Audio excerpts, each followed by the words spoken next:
지난주에 말씀드린 대로 교회는 하나님께서 이 땅에 세우신 가장 중요한 기관입니다.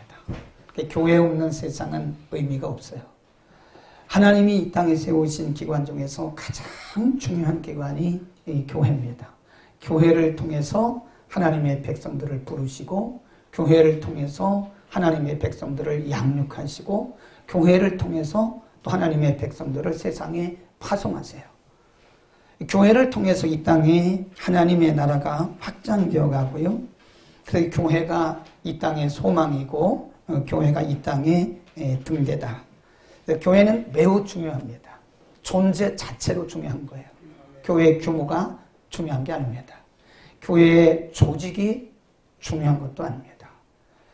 또 교회의 멤버들이 중요한 것도 아니에요.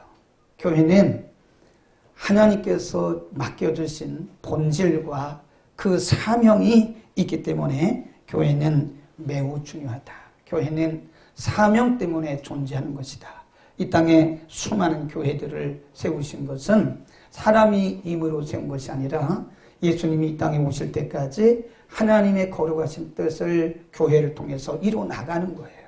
그래서 교회가 이런 면에서 하나님의 목적을 잘 수행을 해 나가야 되는데, 교회는 크기도 중요하고 조직도 중요하고 그렇지만 교회 안에 이어진 여러 가지 기관이라든지 그런 조직, 그런 프로그램 이런 거 다 중요하지만 더 중요한 것이 뭐냐면 교회는 건강이에요.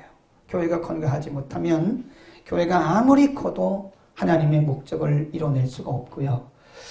교회가 건강하지 못하면 하나님이 교회에 맡기신 사명에 접근을 할 수가 없어요.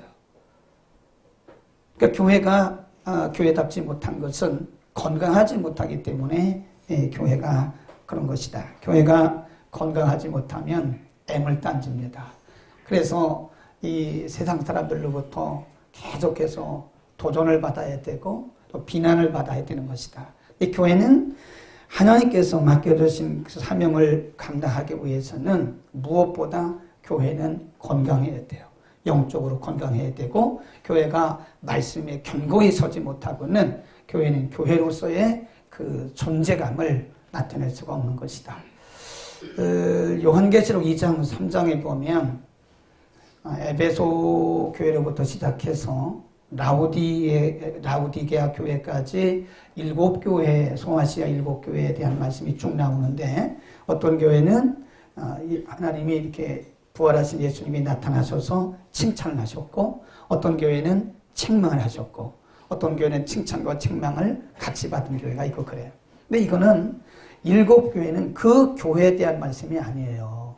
지구상에 있는 모든 교회들이 어떻게 하면 하나님을 기쁘시게 할 수 있는 것이고, 지상에 있는 교회들이 어떻게 하면 하나님께 책망을 듣는가를 샘플로 이렇게 모델을 보여놓으신 거예요. 그래서 우리가 하나님이 기뻐하시는 건강한 교회를 이루기 위해서는 7교회에 대한 공부를 많이 해야 됩니다. 그래서 교회가 어떻게 하면 하나님이 칭찬하시고 어떻게 할 때 책망하시는가. 지난 시간에 우리가 둥아디라 교회를 공부를 했는데, 둥아디라 교회가 참 잘했어요. 그런데 다는 아니지만 둥아디라 교회 성도들 가운데 변질된 사람들이 있었어요. 이세벨의 교훈을 지키는 거예요.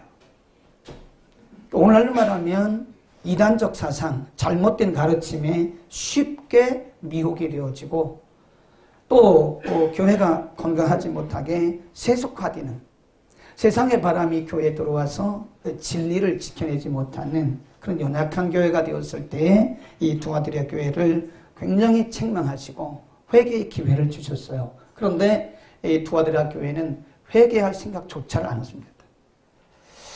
우리가 은혜가 살아있을 때, 우리 속에 말씀이 있고 우리가 은혜가 있을 때는요, 회개에 굉장히 민감합니다. 하나님이 우리에게 주신 말씀에 굉장히 민감하게 반응을 하는데, 우리 자체가 은혜가 떨어지고 우리 가운데 말씀이 없을 때는요, 회개하라는 음성조차 듣지 못하고요, 회개하라고 하는 음성을 들었다 할지라도 회개하지 않습니다. 그러니까 하나님 뭐라고 그래요? 너희가 끝까지 이렇게 회개하지 아니하면 내가 너희를 내칠 것이다 그래요. 에베소 교회는 뭐라고 그랬어요? 너희가 끝까지 회개하지 아니하면 내가 촛대를 옮길 것이다. 그런 말씀이에요. 오늘 두 번째 시간인데 처방입니다. 그러면 남아있는 성도들에게는 어떻게 해야 되는가? 교회가 100% 다 잘할 수는 없습니다. 오늘날도 마찬가지예요. 교회가 여기 예를 들어서 10,000명이 있다, 1,000명이 있다 그러면 1,000명 100%가 다 잘할 수는 없어요. 항상 그 가운데는 이 두아드라 교회 교인들처럼 일부가 이렇게 하나님을 떠나고 말씀을 떠나서 변질될 수도 있는 거예요. 그럼 나머지 사람들은 어떻게 해야 되느냐? 변질된 사람들에 대해서는 하나님이 책망을 하셨는데 남은 사람들에 대해서는 그럼 어떻게 해야 되느냐? 25절 처방입니다. 처방. 그러면 남은 교회들은 어떻게 하라고 그랬나? 25절 시작.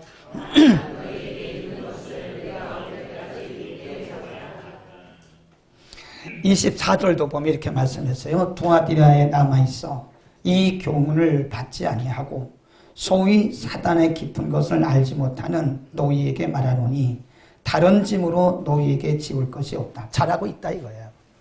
일부의 사람들이 변질되고 지금 세속화됐지만 남아있는 잘하고 있는 그 사람들에게는 더 이상 다른 짐을 지울 것이 없다. 그런 얘기입니다.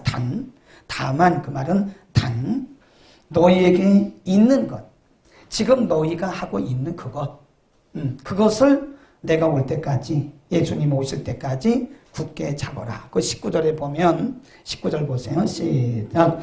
내가 내 사업과 사랑과 믿음과 섬김과 인내를 아노니 나중 행위가 처음보다 이걸 얘기하는 거예요.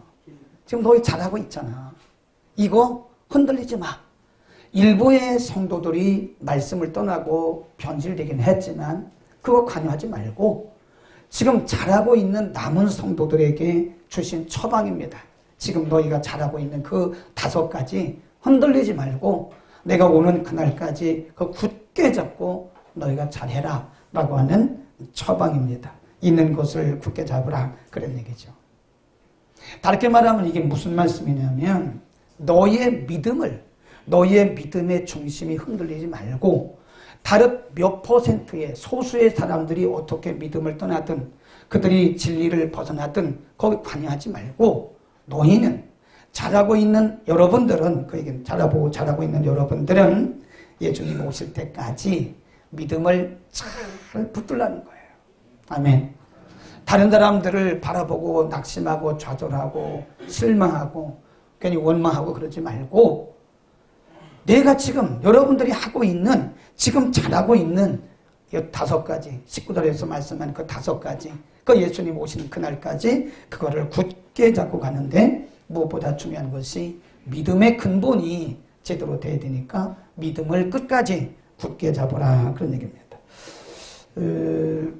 성경에 보면 디모데후서 4장 1절에 보면요. 마지막 때가 되면 많은 사람들이 믿음에서 떠난다고 예언을 했어요. 우리 한번 찾아봅시다. 디모데전서 4장 1절. 거기다 강지를 껴놓고 마지막 때가 되면 많은 사람들이 믿음에서 떠난답니다. 4장 1절 시작. 그러나 성령이 밝히 말씀하시기를 후일에 어떤 사람들이 믿음에서 떠나 미혹해하는 영과 귀신의 가르침을 좇으리라 그랬어요. 많은 어떤 사람들은 교회 안에 있는 사람들입니다.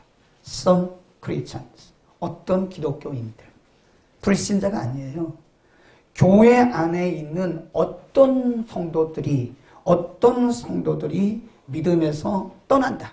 믿음의 중심에서 떠나는 그때가 온다. 마지막 때가 되면 그러니까 믿음의 중심이 흔들리는 거예요. 믿음에서 떠나는 거예요. 네. 그래서 오늘 25절 말씀이 우리가 성경에서 배운 대로 우리에게 주신 그 믿음을 흔들리지 말고 그래서 디모데후서 3장 14절에 보면 배우고 확신한 일에 거하라. 거하라 그 말은 지켜라. 너희가 그동안 배우고 확신한 것을 너희는 끝까지 지켜라. 그런 말씀입니다. 믿음을 꼭 이렇게 붙들어야 되는 거예요. 마지막 때가 되면 믿음이 이렇게 흩어집니다. 사람들의 믿음의 중심이 저 사람은 안 그럴 것 같은데 그런데 그분도 그러더라니까. 저분은 안 그럴 것 같은데 근데 그분도 그래요. 그러니까 대상이 딱 정해져 있는 게 아니에요. 그래서 우리 스스로가 우리 자신의 믿음을 돌아보면서 우리에게 주신 그 믿음을 끝까지 예수님이 오신 그날까지 믿음을 굳게 잡아야 된다. 미혹되면 안 됩니다. 이단자들이 마귀가 이단들을 통해서 우리에게 아주 교묘하게 접근해 와요. 말씀의 뿌리가 없으면 흔들립니다. 믿음의 확신이 없으면 분명히 미혹되어 떠나게 됩니다. 그래서 우리가 이상하게 달려오는 우리에게 미혹해서 달려오는 그런 거짓 교훈에 우리가 미혹되지 말아야 된다. 그것을 본받아서도 안 되고 거기 미혹돼서도 안 된다. 우리의 믿음을 굳게 지킬 수 있기를 축원합니다. 그 믿음이 굳게 지켜지는 것은 그냥 우리가 입술로 아멘만 한다고 되는 건 아니죠. 열심히 기도해야 되고 열심히 성경 봐야 되고 열심히 예배 참석해야 됩니다. 제가 늘 하는 얘기지만 누구도 부인할 수 없는 것이 성경을 많이 읽는 사람과 안 읽는 사람은 영성관리에 차이가 있어요. 차이가. 기도를 많이 하는 사람과 기도를 안 하는 사람과는 분명히 차이가 있습니다. 예수를 믿어도 늘 예배 중심으로 사는 사람과 예배를 그냥 근근히 그냥 간간히 드리는 이런 사람들과는 이게 차이가 분명히 있는 거예요. 그러니까 우리의 영성관리라고 하는 거는 누가 해주는 게 아닙니다. 우리가 하나님 앞에 나가는 그런 시간들을 스스로 많이 가져야 돼요. 아멘. 우리 믿음을 굳게 잡고 갈 수 있기를 축원합니다. 이게 믿음이 흔들리면 안 됩니다. 그 다음에 25절의 말씀을 내게 있는 것을 내게 올 때까지 굳게 잡으라. 그 말은 19절에서 말씀하신 5가지 그겁니다. 그거를 너희가 흔들리지 말고 이것은 두아디라 교회가 가지고 있는 장점입니다. 그 19절에 분명히 말씀하기를 뭐라고 했냐면 이 5가지가 다시 한번 보세요. 내가 내 사역이죠. 사랑, 믿음, 섬김, 인내 이것이 처음보다 나중이 훨씬 낫다. 처음에는 좀 미숙하고 미약하고 그랬는데 시간이 가면서 점점 확장되어 가지고 점점 완숙되어 간다. 그 칭찬하신 거 아니에요? 그들의 사랑이, 그들의 믿음이, 섬김이, 인내가, 그 사역이 점점 성숙되어 가는 거잖아요. 잘하고 있는 거예요, 이거를. 그 부분을 놓치지 말고 예수님 오실 때까지 굳게 잡으라는 겁니다. 하나님이 교회의 본질은 있지만 하나님이 각 교회들마다 맡기시는 사역은 틀립니다.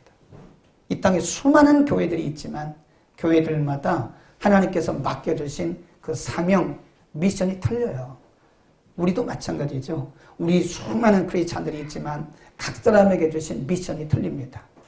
마찬가지로 이 땅에 있는 모든 교회들은 본질적인 면은 공통분모는 같지만 다른 게 우리에게 각각 다른 미션들을 맡기셨다는 거예요. 그래서 교회가 중요한 것은 그 교회가 하나님께로부터 부여받은 미션이 있기 때문에 그 교회는 소중한 거예요.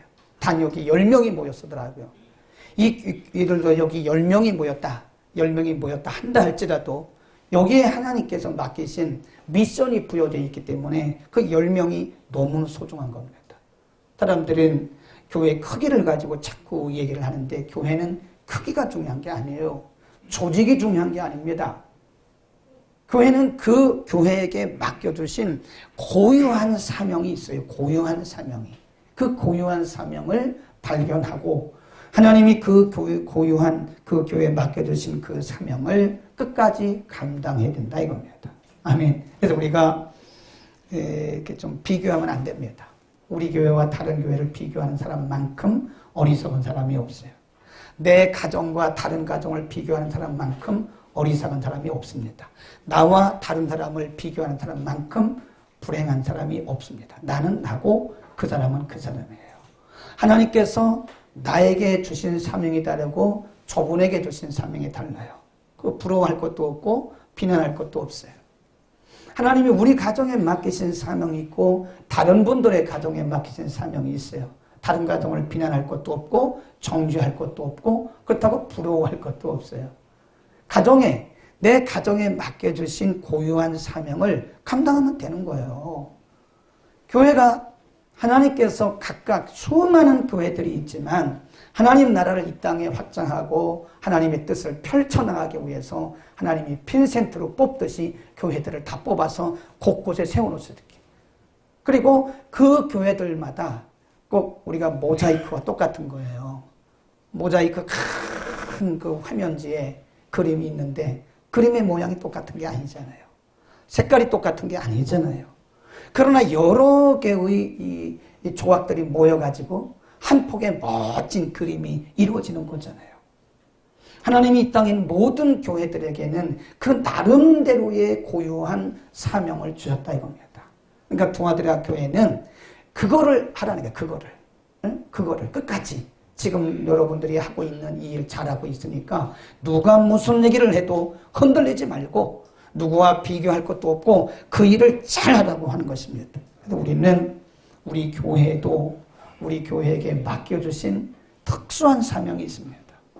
우리가 요즘에 11월 16일 날 중직자 임직을 하는데 임직 전까지 3개월 지금 교육을 하고 있어요. 교육이라기보다는 함께 가야 되니까 함께 가기 위해서는 우리의 비전이 같아야 되고 우리의 생각이 같아야 되거든요. 그래서 지난 시간에는 우리 교회의 우리 교회가 평생 추구하는 교회의 목표, 그리고 김 목사의 목회 철학에 대해서 말씀을 드렸어요. 우리 교회는 처음부터 제가 20대 중반에 교회를 개척하려고 할 때 지금도 있지를 않아요. 안양 칼멜산 금식기도원에 제가 돈이 있습니까? 뭐 경험이 있습니까? 실력이 있습니까? 아무것도 가진 게 없어요. 근데 하나님이 개척하도록 막 밀어붙이시는 거예요. 그래서 안양 칼멜산 금식기도원을 매일 다녔어요. 지금은 그 안에 입산 금지가 됐지만 그때는 그 정상까지 올라갈 수 있었어요.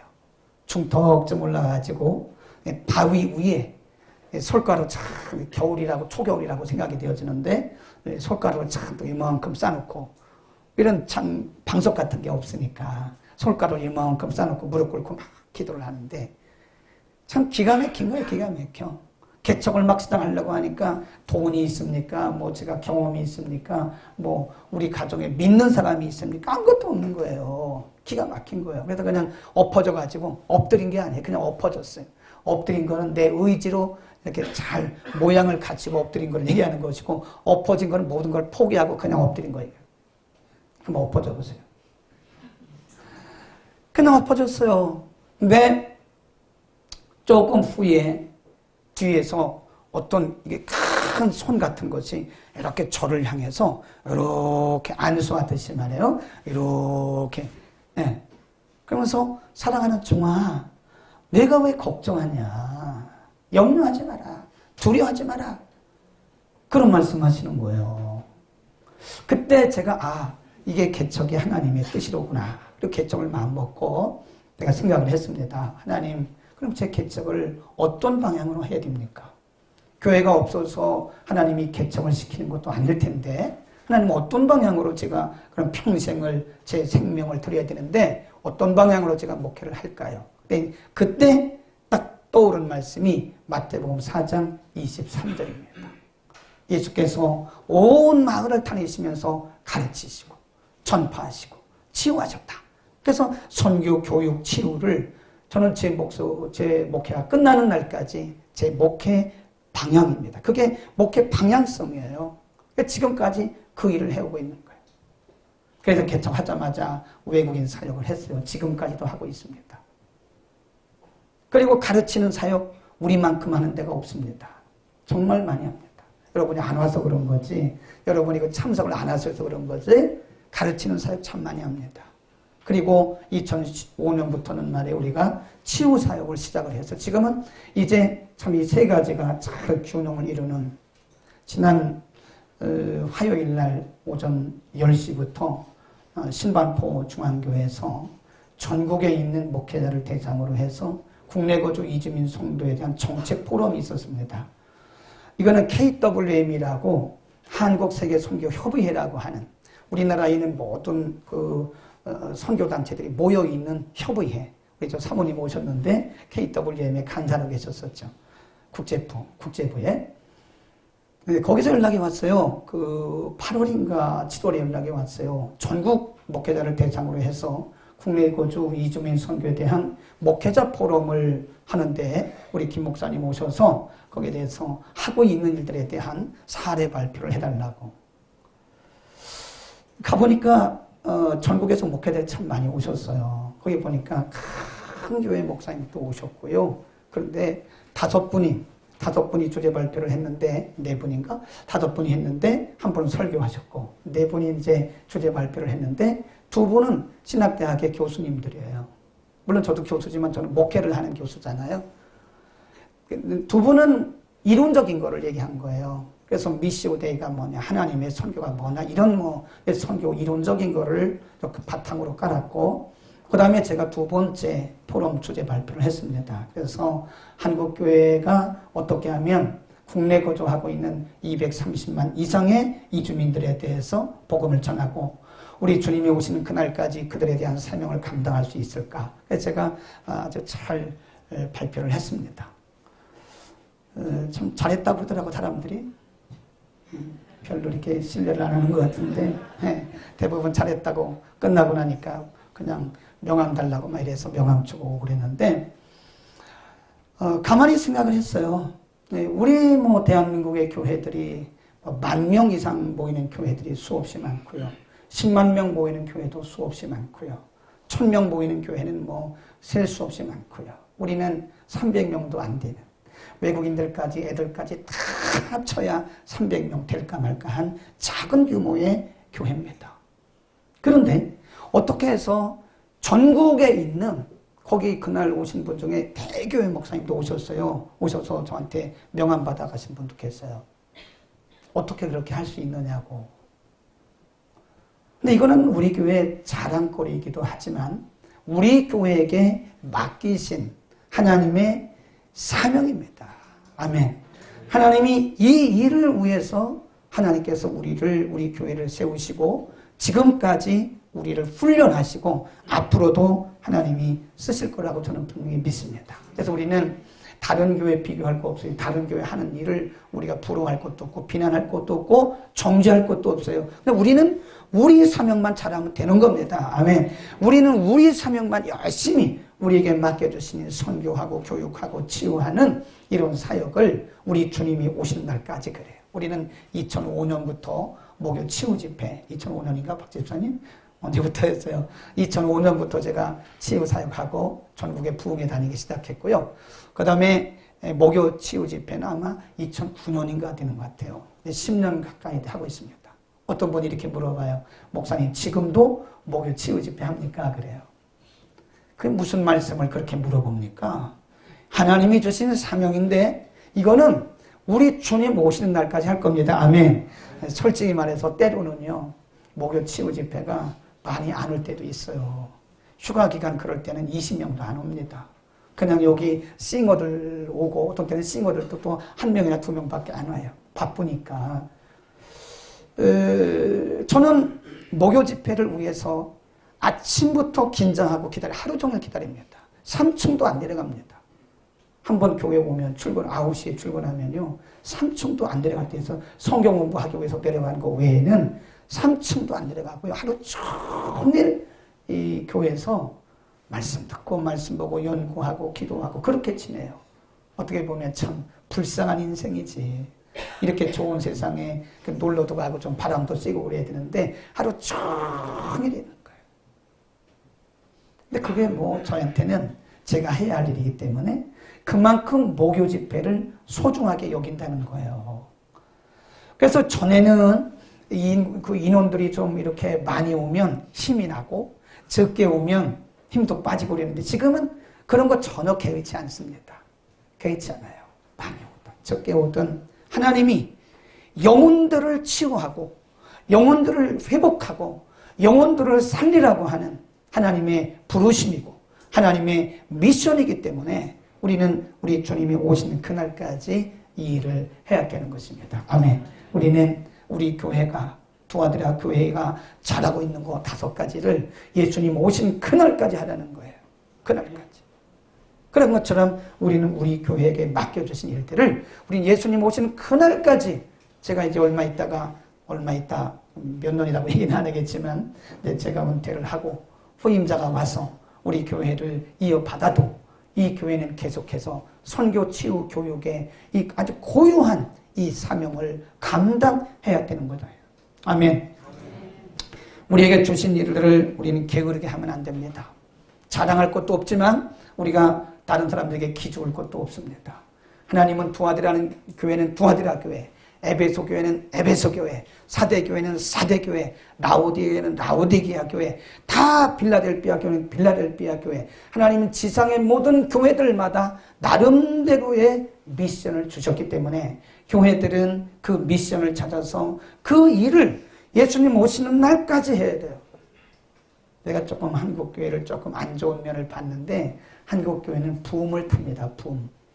그래서 어떤 교회가 이거 해가지고 부흥했다 그러잖아요. 그러면 목사님들이 1000명씩 모여요. 그 세미나에. 죄송하지만 그렇게 하면 안 됩니다.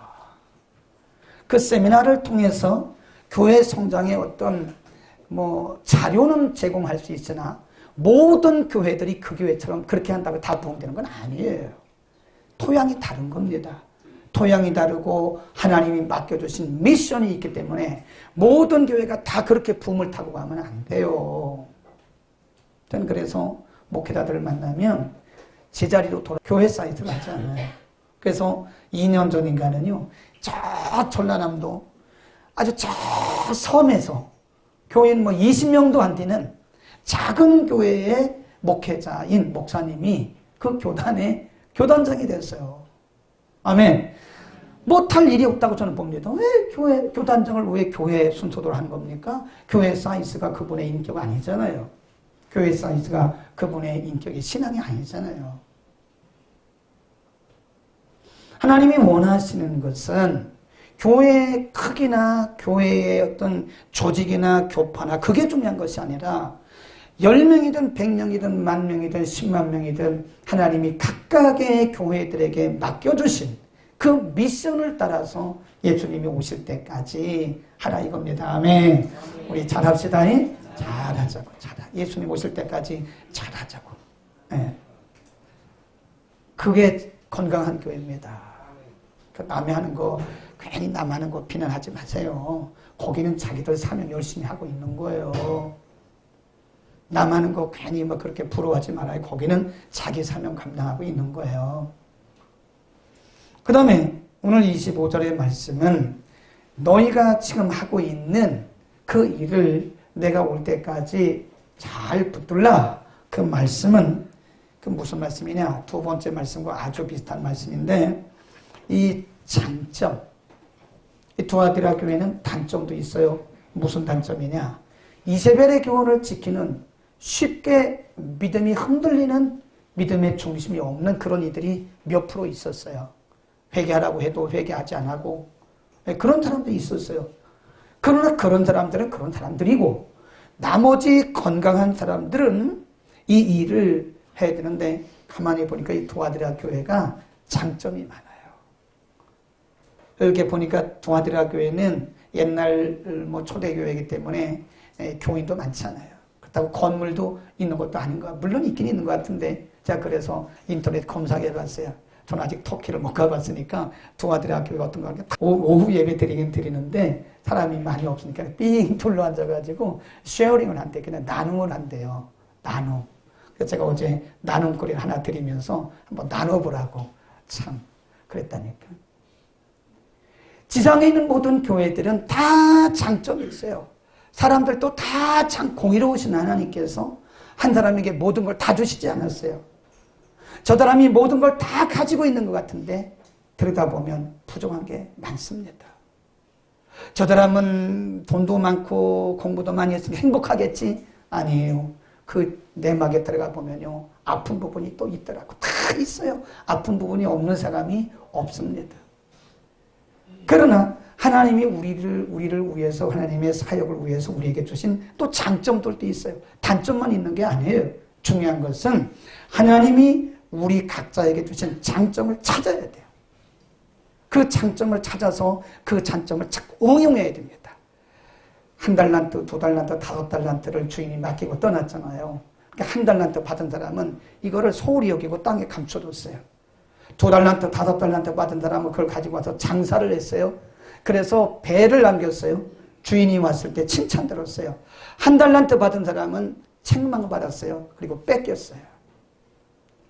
우리에게 주어진 것이, 우리 개인에게 주어진 것이 뭐든 간에 그걸 소중히 여겨야 돼요. 하나님이 주신 거예요. 그거 묻어놓지 말고 그걸 최선을 다해서 응용하고 열매를 맺으면 하나님이 얼만큼 많이 남겼냐 그건 안 물어보십니다. 많이 남겼냐 이것만 보시는 거지 몇 배 남겼냐 그건 그렇게 중요한 게 아니에요. 우리 교회는 잘하는 게 많습니다. 제가 봐도요, 나는 웬만한 500명, 700명 교회가 안 바꿉니다. 바꾸자는 교회도 없어요, 사실은. 그런데 500명, 700명 모이는 교회에서 우리 교회 바꾸자고 절대 안 바꿉니다. 왜 바꿉니까? 우리 교회는 정말 우리 교회만 가지고 있는 그런 아주 순수성이 있어요. 어떤 분이 말했어요. 사랑교회 가니까 아주 청정지역이다 그랬어요. 아니, 우리 얘기인데도 그렇게 기분 나쁘네. 우리 얘기인데 기분 나빠요? 사랑교회는 청정지역이다. 목사님부터 시작해서 성도들이 다 순수하대. 청정하고. 네. 여러분 보세요. 우리 성도들 가운데, 여성들 가운데 어디 뭐 한다 그러지? 막 그게 차리고 있는 걸 뭐라 그러지? 사치. 우리 가운데 사치하는 분 한 분도 없습니다. 여러분 여성들 보세요. 우리 가운데 화장 진하게 한 분 한 분도 없어요. 화장도 못 하겠다. 남성들 보세요. 우리들 가운데 어디 뭐 그렇게 막 손에 뭐 이따만한 반지 끼고 그런 사람 하나도 없습니다. 목사부터 보세요. 아무것도 없어요. 순수해요. 생각이 순수하고 깨끗합니다. 청정지역. 염창동을 새롭게 하는 교회는 염창동을 이렇게 정화, 염창동이 이렇게 참 좋은 지역입니다. 염창동은 사실 목동보다 학군이 훨씬 좋습니다. 여러분 목동 이사 가지 마세요. 가려면 가시는데 목동에서 오셨는데 목동보다 염창동이 진짜래요. 제가 뭐 괜히 허튼 소리 안 합니다. 염창동이 학군이 목동보다 좋다는 얘기가 3년 전부터 나와요. 염창동이 왜 이렇게 청정하냐? 그건 우리 교회 때문에 그래요. 우리 교회가 이 지역을 정화시키는 거예요. 자꾸 정화시키는 거예요. 이렇게. 예, 우리 교회, 여러분과 제가 이 염창동 지역을 정화시키고 있는 겁니다. 아멘. 우리 잘합시다. 하나님이 우리에게 주신 좋은 점들이 많아요. 어떤 분들은요, 좋은 점은 안 보고 맨날 단점만 봐. 그거는요, 우리가 그걸 뭐라고 하냐면, negative perspective라고 해요. 부정적 시각을 가지고 있다. 포지티브로 바꿔야 돼요. 긍정적, 좋은 점으로. 우리가 신앙적인 면을 봐야지. 물론 우리 교회도 단점이 많습니다. 김 목사에게도 단점이